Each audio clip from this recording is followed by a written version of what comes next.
बुधवार दिनांक 30 एप्रिल 2025 वैशाख शुद्ध तृतीया अक्षय तृतीया या दिवशी केलेले प्रत्येक शुभकर्म अक्षय म्हणजेच कायमस्वरूपी टिकणारे मानले जाते।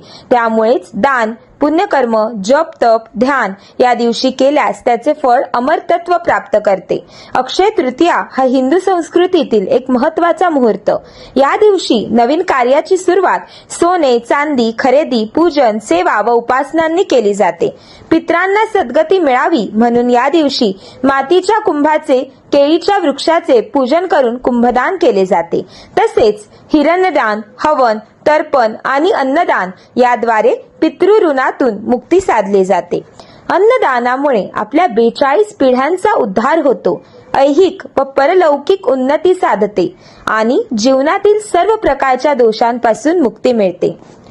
अन्नेन सदृशम दानम न भूतम न भविष्यती। अर्थ, या संसारात अन्नदानासारखे श्रेष्ठ दान ना होते ना भविष्यात होईल। श्री स्वामी समर्थ।